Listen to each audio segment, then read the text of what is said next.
What if success isn't a mystery, but a map? What if everything you're chasing is just waiting for you to align?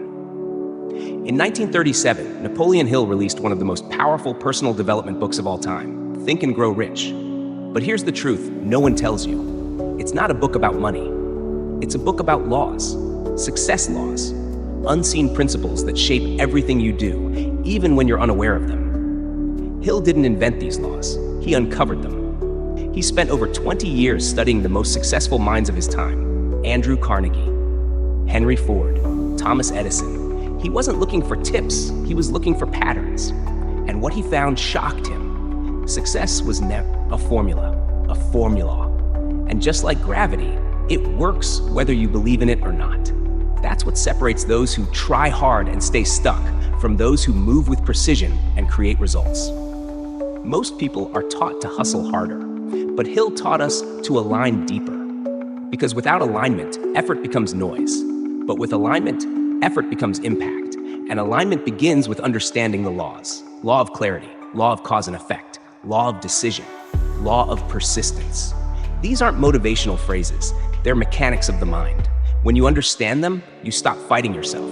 You stop starting over. You start moving with momentum. But here's the secret. These laws don't work when you read them. They work when you live them. Napoleon Hill said, "Whatever the mind can conceive and believe, it can achieve." But most people never believe long enough to find out. That's not a mindset problem. That's a discipline problem, a memory problem. You forgot what you were becoming. And the laws? They only respond to the version of you that remembers. So the question isn't, how do I become successful? It's, how do I remember who I said I'd be?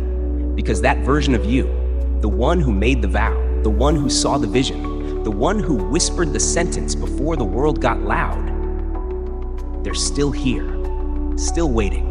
And if you're ready, we're about to bring them back. Welcome to the laws. Welcome to the version of you that remembers. What if the first step isn't movement, but a mirror? What if your real enemy isn't failure, but forgetting? You don't have to be perfect. You just have to be present. The alarm rings, but nothing in you rises. You scroll, you snooze, you tell yourself you'll try again tomorrow. But deep down, you know you're not tired from sleep. You're tired from forgetting who you were meant to become. There's no villain here, just the quiet erosion of clarity, day by day, choice by choice. Until one morning, you look in the mirror and don't recognize the eyes staring back. Napoleon Hill warned us, the man who drifts never realizes his own tragedy.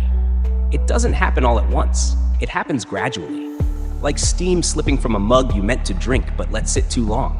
You once had a vow, a sentence, a reason, but now it's buried under routine, urgency, and noise. You don't need motivation, you need remembrance, because dreams don't die from failure. They die from neglect. A young woman in her 30s said it best. "I had this notebook filled with goals, but I hadn't opened it in weeks, and when I finally did, I didn't feel anything." That's the moment most people quit. Not because they failed, but because they stopped believing they were the kind of person who could still try. That's the cost of disconnection. But here's the truth. Every morning is an invitation to remember, not to chase, not to grind, but to return, to speak one sentence that roots you again. That's where mindset principles begin, not in goals, but in identity. You become what you rehearse. And every time you repeat a sentence aligned with who you promised to be, you begin again.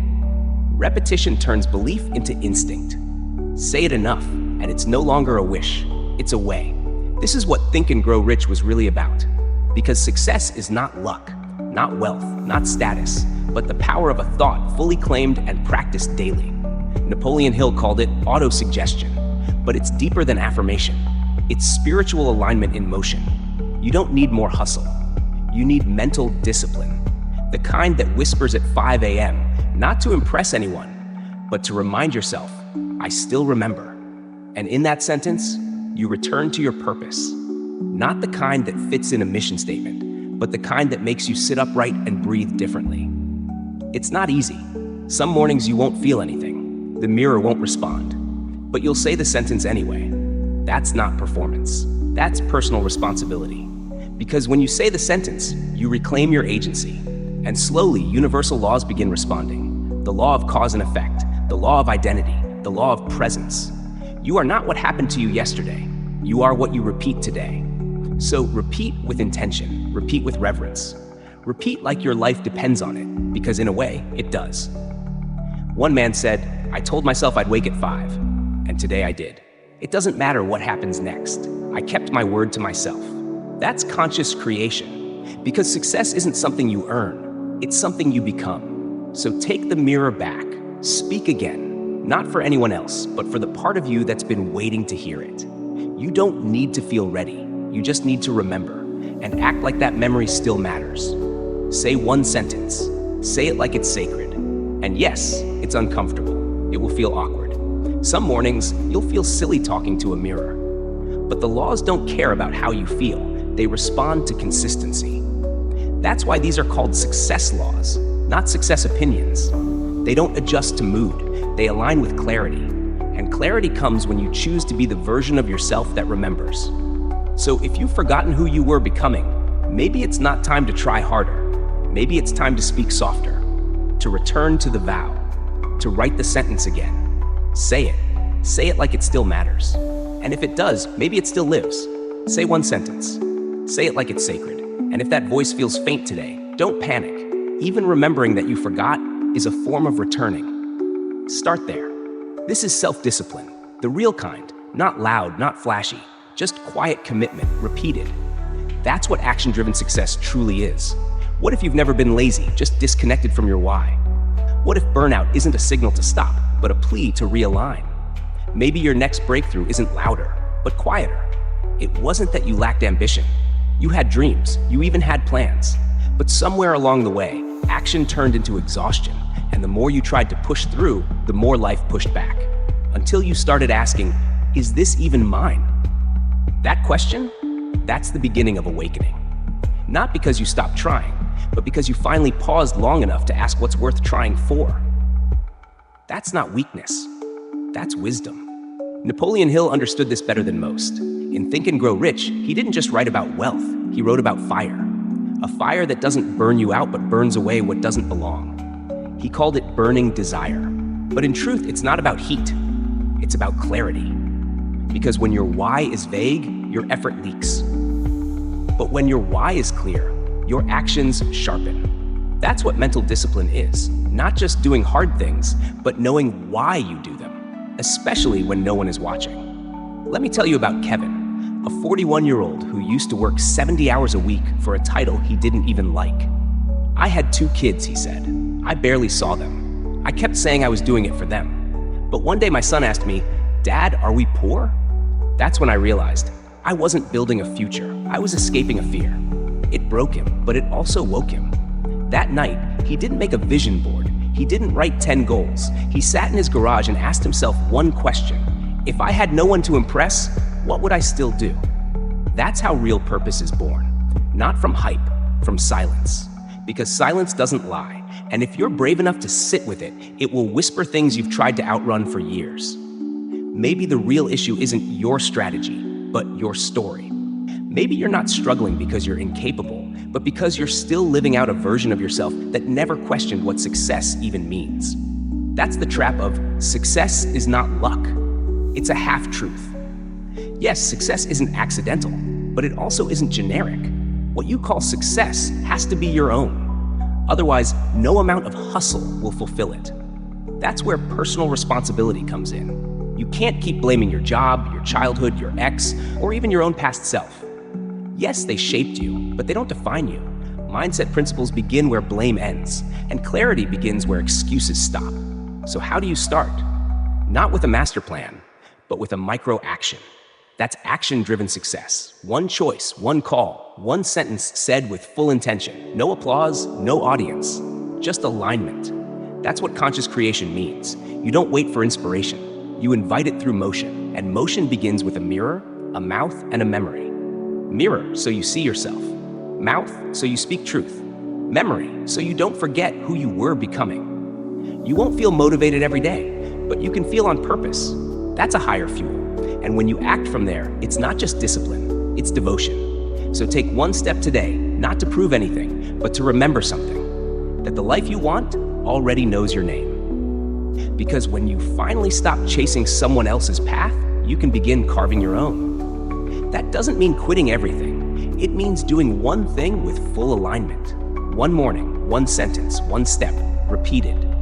This is the real work, not escaping, but embodying, not projecting, but returning. Because when you start acting from identity, not insecurity, you unlock a different level of energy. It's not forced, it's focused. And in that space, you don't need to pretend anymore. You remember, you were never lazy, you were just misaligned, but not today. Today you rise, not with noise, but with knowing. You don't owe the world performance. You owe yourself presence, and that's enough to begin again. So whisper the vow, speak the sentence, and when you move like someone who remembers, because the version of you promised to become is still listening. And maybe this time, you won't let them down. This isn't random. This is rooted in success laws, principles that govern results the way gravity governs falling. And when you repeat the right thoughts in the right direction, with the right emotion, cause and effect activates. Universal laws respond. That's not magic. That's self-discipline, practiced at the level of identity. This is how transformation happens. Not in big leaps, but in daily alignment. You've listened, you've remembered, you've awakened. Now comes the part most never reach. Action. Not because they're weak, but because they waited to feel ready. But readiness is a myth, and clarity isn't a signal to start. It's the result of starting. Napoleon Hill wrote in Think and Grow Rich, "Do not wait. The time will never be just right." Because action doesn't follow motivation. Action creates it. This is the moment your vow becomes visible. This is where mindset principles stop being theory and become identity. Not in words, but in steps. Not in goals, but in motion. The version of you that lives in your imagination, they don't need more ideas. They need your hands, your feet, your voice, and most of all, your self-discipline. Not the kind that grits its teeth, but the kind that moves because it remembers. The kind that acts not from fear, but from purpose. So ask yourself, what's the one thing I've been avoiding that my future self is begging me to do? That's your door. And no, it won't feel perfect. You might stutter, you might sweat, you might even fail, but do it anyway. That's action-driven success. Because while the world worships results, you'll choose integrity. While others chase applause, you'll chase clarity. And in doing so, you activate success laws. Laws that reward movement, not mastery. That align with universal laws of cause and effect. And that movement, however shaky, is conscious creation in its purest form. One sentence, one step, one vote for the version of you that doesn't just dream, but does. This is not about going big. It's about going now. You don't need a 5-year plan. You need a 5-second decision. Stand up, send the message, cancel the distraction, say the vow, take the walk, speak the truth. You don't have to change your life today. You just have to prove to yourself that your sentence means something. Because the truth is, success is not luck. It's remembering your vow and honoring it with movement. A young man once said, "I didn't need a miracle. I needed 5 minutes of courage every day." That's the kind of courage that shapes lives. That's personal responsibility in motion. And yes, it's uncomfortable. It requires saying no to comfort and yes to the unknown. But growth has never been about ease. It's been about expansion. You will fail. You will fall. But every time you stand back up, you reinforce the truth. You are becoming the kind of person who keeps showing up. And that's mental discipline without ego. That's devotion without drama. That's freedom without noise. You don't need fireworks to mark your turning point. You need one honest step. Take it. Because if not now, when? And if not you, who? This isn't the end of your story. It's the beginning of a new chapter. A chapter where you lead, where you remember, where you decide, where you move. Not because you're fearless, but because you're aligned. So don't wait for a bigger sign. This is it. Say the sentence. Keep the vow. Move. The life you want already knows your name. But now, it's waiting for your action. And when you rise tomorrow, don't wait for courage to visit you. Act first. Courage comes later. Start with something small but sacred. Write the sentence. Place the alarm. Close the app. Open the journal. Say the name. Forgive the version of you that delayed, because that delay is over. From this moment on, you don't just hope, you practice. You don't just speak, you step. And every step becomes a vote. A vote for the version of you that's done shrinking, done drifting, done doubting. Because from now on, every choice is sacred. Every action is a ceremony. Every day is a sentence you live, not just say. This is how success laws work, not once, but daily. Not in theory, but in tension. And you show up, not because it's easy, but because you're ready to stop waiting. So breathe in and say it out loud. Today, I begin. Say it again. Say it like your future self is listening. Because they are. And they're proud. Now go. Not with noise, but with knowing. Not to prove, but to become. Because that is the real definition of success. And if the world forgets what you said, let them remember what you did. Because that, your action, your presence, your vow, that is legacy.